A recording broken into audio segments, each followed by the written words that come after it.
A-t-on besoin de récompenses académiques pour donner anima au projet de nos vies?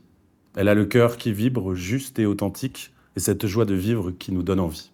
De la douceur, du rythme, et cette voix qui danse, avec tant d'émotions qu'Annecy s'en choque que là. Elle lit, conte et raconte, d'une belle évidence. Bonjour l'animation, et Olivia, hola. Oh, hola, ¿qué tal? Tal muy bien, Quelle y tú? jolie présentation. On était un peu obligés de se mettre à ton diapason C'est du c'est rythme très et beau. de l'émotion.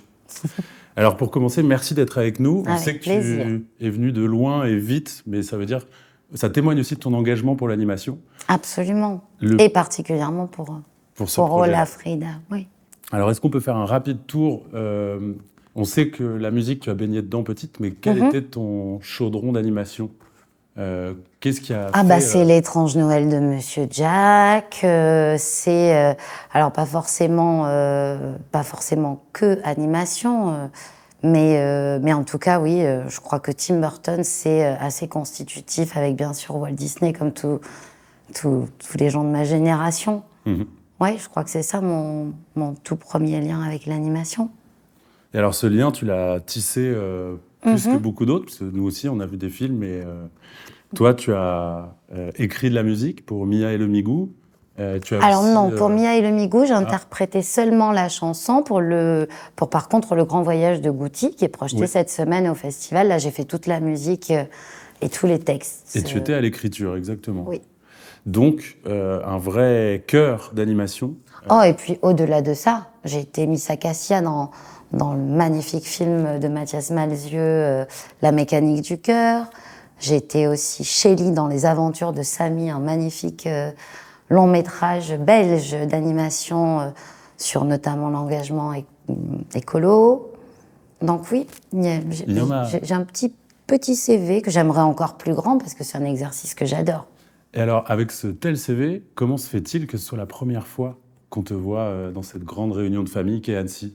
Tout simplement parce que je passe mon temps sur les routes et pour ne rien vous cacher, je suis rentrée de 4 concerts hier matin. Je suis partie à 5h du matin pour être avec vous aujourd'hui et je repars très vite puisque je repars en tournée dès demain. Donc je crois que c'est ça qui fait que je ne suis pas venue plus souvent, tout simplement. Est-ce que tu aurais un petit mot pour Bénédicte et Jérôme qui seront avec le public pour la projection du Grand Voyage de Goutti? Oh, bah bien sûr, je les embrasse très fort. J'aurais adoré être là. Ça va être magique de voir nos petits personnages en plein air dans cet endroit qui est quand même fou. Donc ouais, je suis frustrée de ne pas être là et en même temps tellement heureuse de savoir que des gens vont le voir dans ces conditions folles. Alors, chose folle qui s'est passée à l'instant, tu étais en séance événement avec le public d'Annecy à présenter images et musique exclusives de ce nouveau projet qui s'appelle Hola Frida. Et vous étiez en plus avec toute l'équipe du film. Comment s'est passée cette rencontre, cet échange avec le public? C'était un peu magique, comme Frida peut être magique. On se connaît très peu tous, et pourtant on a la sensation, en tout cas c'est mon cas, de faire partie d'une famille. Comme si Frida nous avait rendu les porteurs de sa voix pour quelque temps, pour qu'on la connaisse mieux, pour qu'on la comprenne mieux, et pour que cette femme qui est un exemple pour chacun de nous puisse nous transmettre l'entièreté des leçons qu'elle a à nous apprendre. Et justement, Frida a été un modèle, mais plutôt pour les grands. Là, avec ce projet, vous avez l'intention de, on va dire, d'étendre son niveau d'influence à des plus jeunes, des plus petits.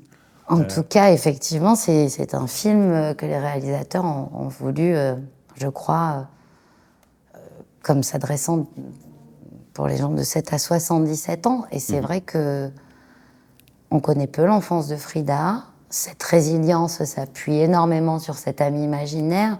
Je trouve que c'est un message très fort pour des enfants.